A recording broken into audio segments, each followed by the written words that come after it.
What if I told you that the very thing you're searching for, the thing you stay up at night dreaming about, the thing you keep telling yourself is just one step away, is already right in front of you?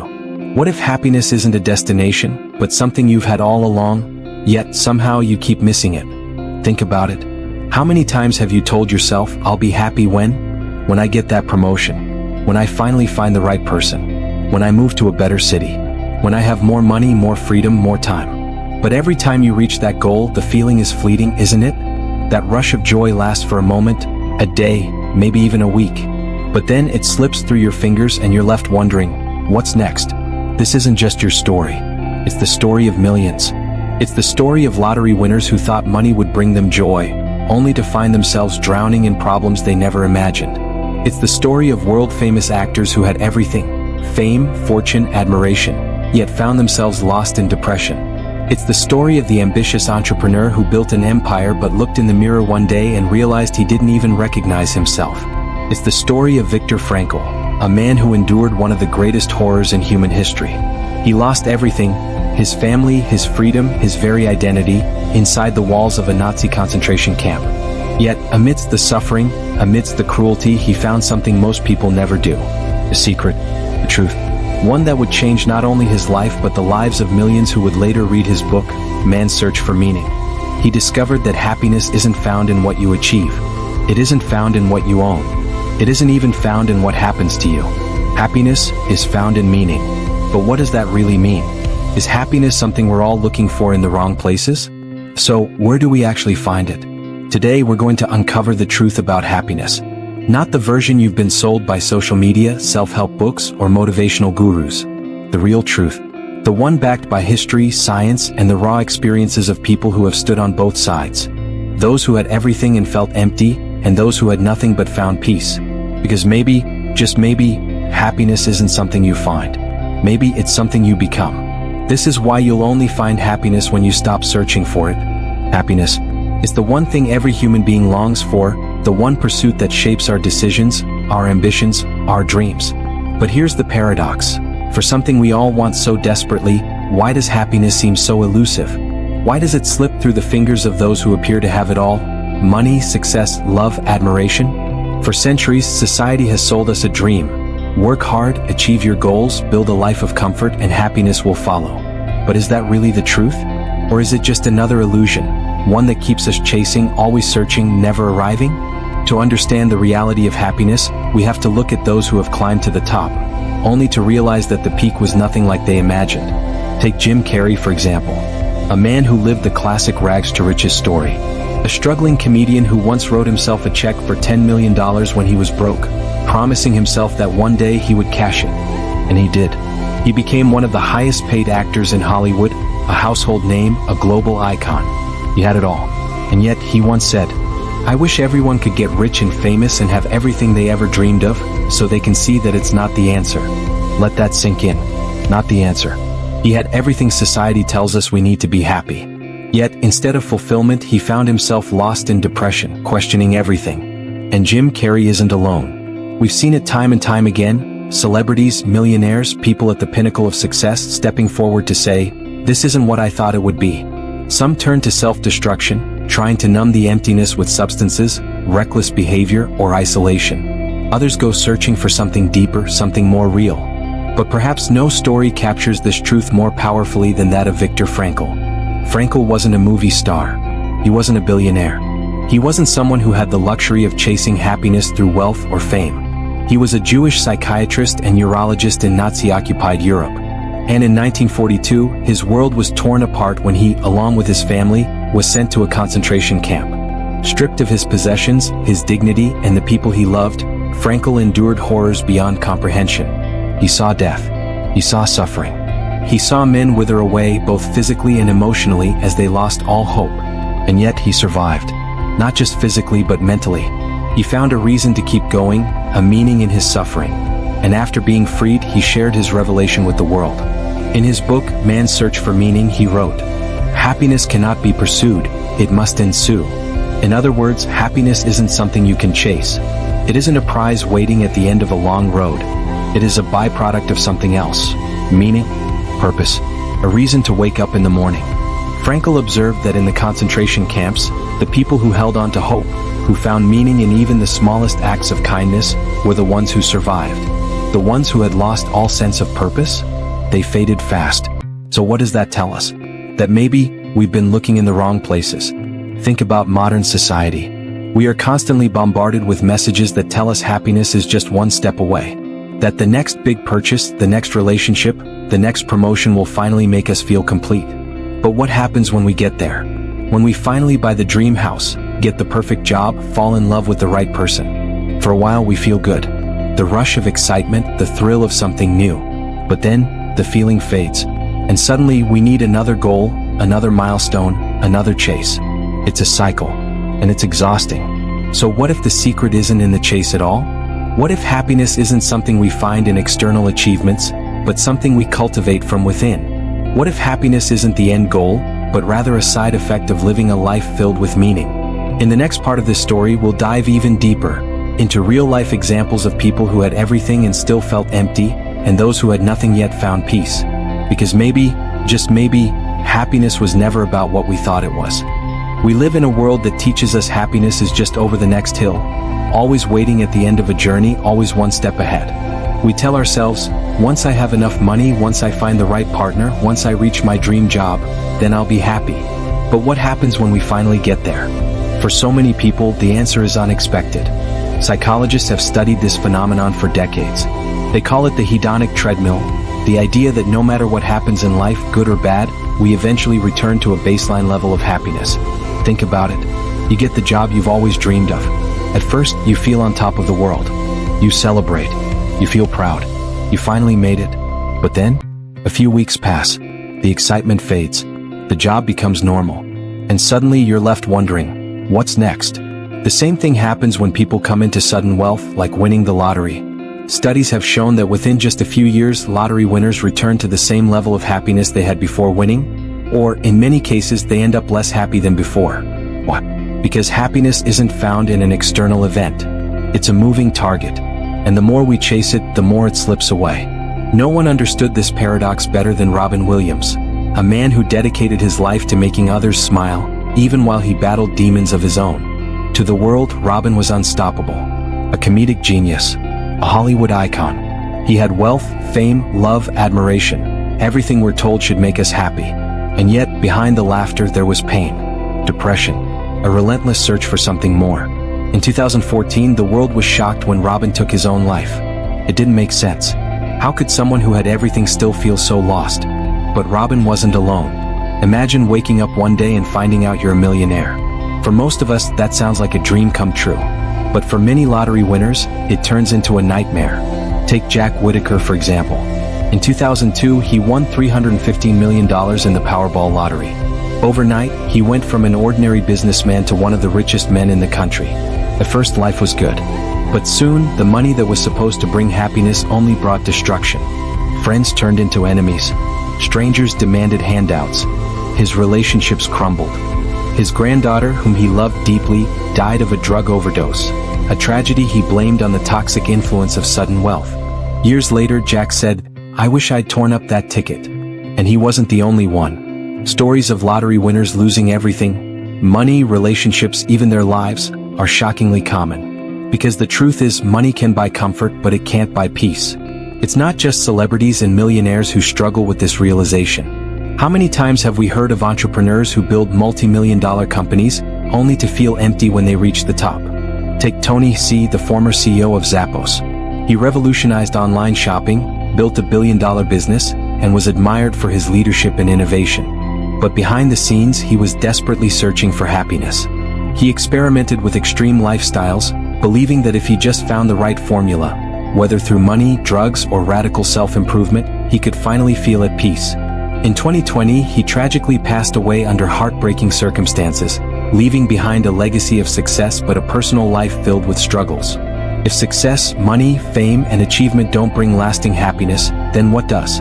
This is the realization that so many come to, often too late. The things we chase, the external markers of success, give us momentary highs, but they never truly satisfy. And yet, most of us continue running on the same treadmill, convinced that if we just run a little bit faster, we'll finally catch happiness. But maybe, the answer isn't in running at all. In the next part of this story, we'll explore what happens when people stop chasing and start living. Because the secret to happiness isn't in the pursuit, it's in something much deeper, something most of us overlook. And the moment you realize that, everything changes. For centuries, humans have asked the same question: what truly makes us happy? We've searched for answers in wealth, in fame, in power.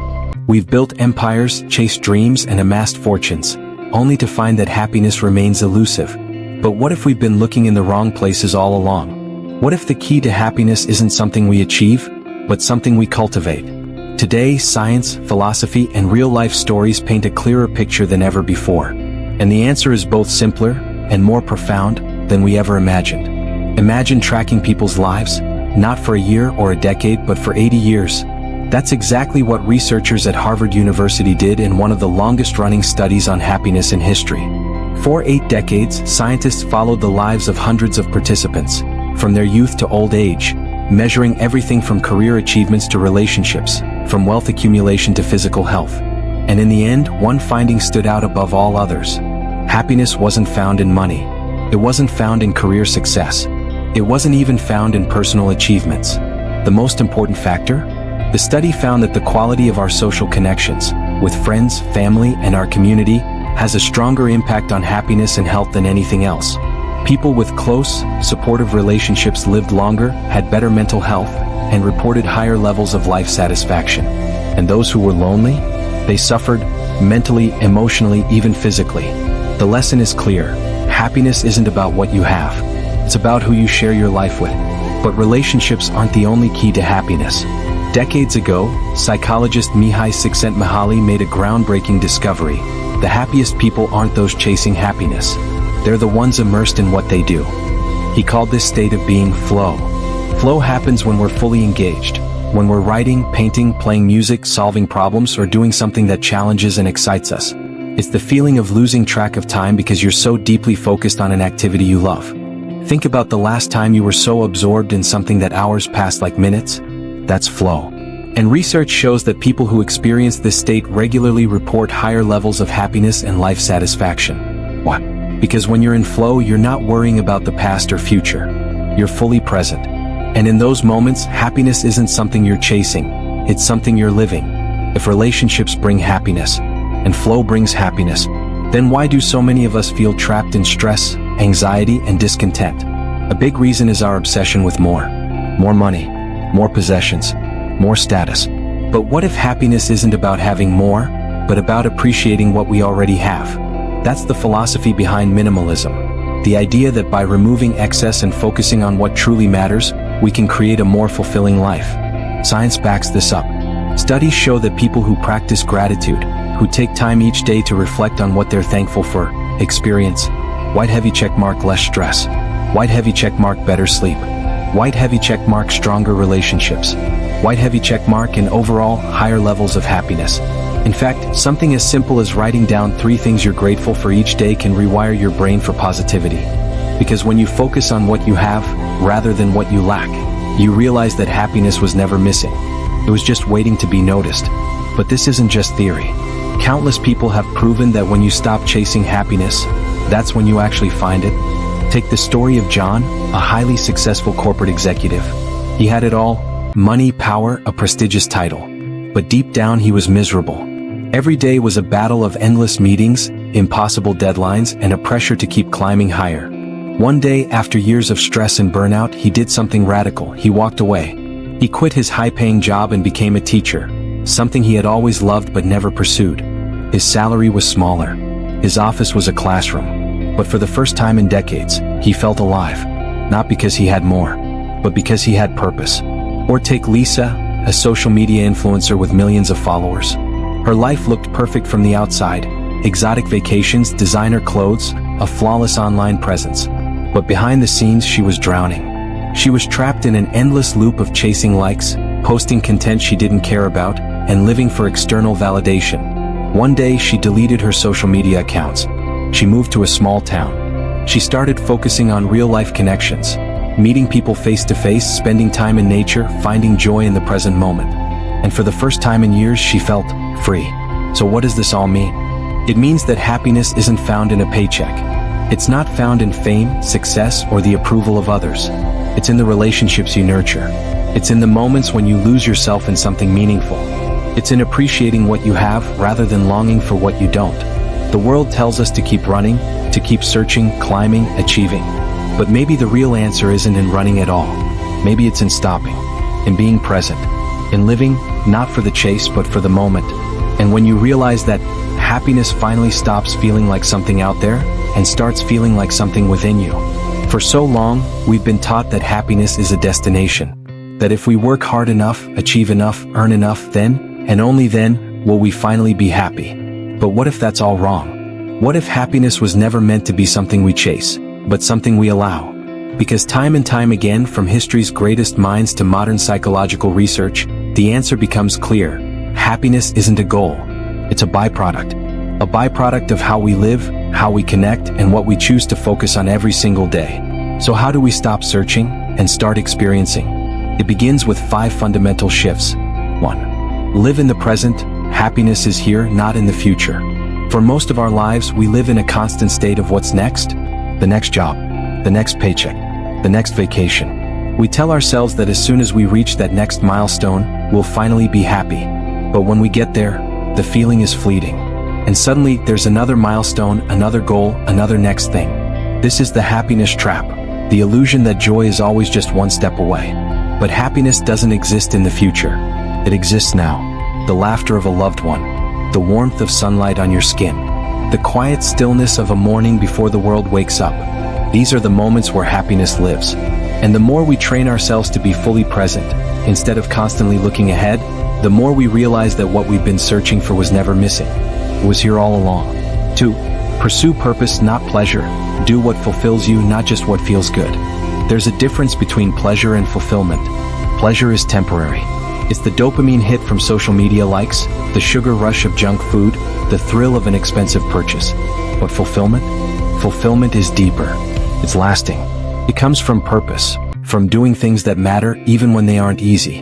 Think about the most rewarding moments of your life.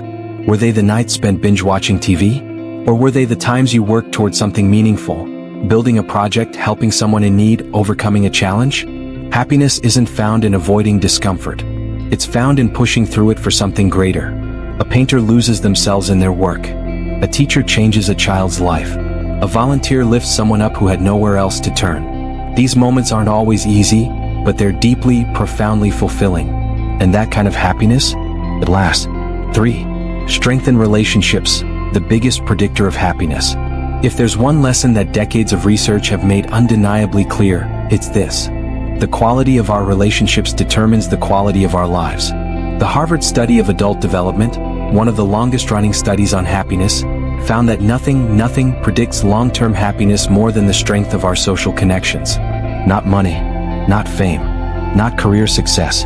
People who nurture close, meaningful relationships, whether with family, friends, or community, live longer, healthier, and happier lives.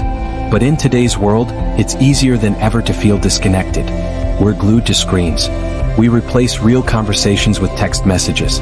We scroll endlessly through social media, mistaking likes for real connection. Yet, at the end of life, no one wishes they had more followers. They wish they had more moments with the people who mattered most. So call that old friend. Make time for family. Be present with the ones you love. Because happiness doesn't come from being liked by thousands of strangers. It comes from being loved by a few who truly know you. 4. Practice gratitude, the most powerful way to increase happiness instantly. Imagine waking up tomorrow with only the things you were grateful for today. What would be left? Would you still have your home, your health, your loved ones? Gratitude is one of the simplest yet most powerful ways to shift from seeking happiness to actually feeling it. Studies show that people who practice gratitude regularly experience less stress, sleep better, strengthen their relationships, and feel significantly happier. The best part? It takes less than a minute a day. Start small. Each morning or night, list 3 things you're grateful for, big or small. Maybe it's your family. Maybe it's a stranger's kindness. Maybe it's simply the fact that you woke up today. Because when we focus on what we have, instead of what we lack, happiness stops being something we chase and starts being something we feel. 5. Let go of control. Accept that not everything needs to be perfect. We spend so much of our lives trying to control everything. We stress over the future. We replay past mistakes.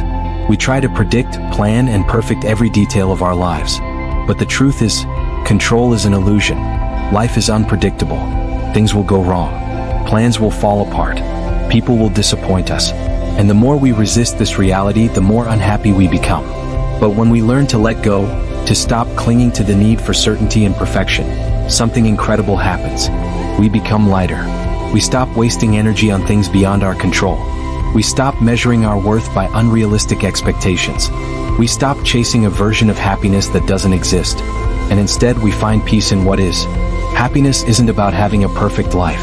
It's about learning to embrace life as it is, messy, unpredictable, imperfect, and finding beauty in that. The final lesson. So here's the truth. Happiness was never something to be found. It was never waiting for you in a future promotion, a bigger house, a new relationship. It was always right here, in the present moment, in the connections you nurture, in the purpose you pursue, in the gratitude you choose, in the peace you allow yourself to feel. The world tells us that happiness is something we have to fight for. But maybe it's something we just have to stop fighting against. Maybe the moment we stop searching for happiness, that's when we finally find it. So here we are, at the end of this journey. And yet, it's not really an ending at all. Because happiness, true happiness, was never something waiting for you in the distance. It was never locked behind the next promotion, the next relationship, the next achievement. It was here, all along, in the simplest of things. The warmth of the sun on your face after a cold morning. The quiet comfort of a loved one sitting beside you. The way laughter lingers in the air just a little longer than you expect. These are the moments we often overlook in our search for something bigger. But maybe happiness isn't something big. Maybe it's something small, something so simple that we miss it while we're too busy looking ahead. Because the truth is, you don't have to chase happiness. You just have to slow down enough to notice it. What brings you happiness? Right now, yes, in this very moment, I want you to pause, take a breath, and think, what small thing brought you happiness today? Maybe it was the way your coffee tasted just right this morning. Maybe it was a kind word from a stranger. Maybe it was the way the sky turned pink as the sun began to set. Whatever it is, hold on to it. Acknowledge it, because these small moments, they are happiness. Not the things we chase, not the things we wait for, but the things we already have. And I want to hear from you. Right now, take a second and drop a comment below. Tell me, what small thing made you smile today? Because when we start noticing these moments, something powerful happens. We stop feeling like happiness is something just out of reach. And we start realizing, it's already here. A simple call to action. If this message resonated with you, if something in this story made you stop and think, then do one thing. Hit the like button. Not for me, not for the algorithm, but as a small act of recognition that happiness isn't something we have to fight for. It's something we can choose to see right here, right now. And if you want more content like this, more stories, more reflections, more reminders to pause, then subscribe. Turn on notifications. Because sometimes the answers we spend our whole lives searching for aren't in getting more. They're in understanding what we already have.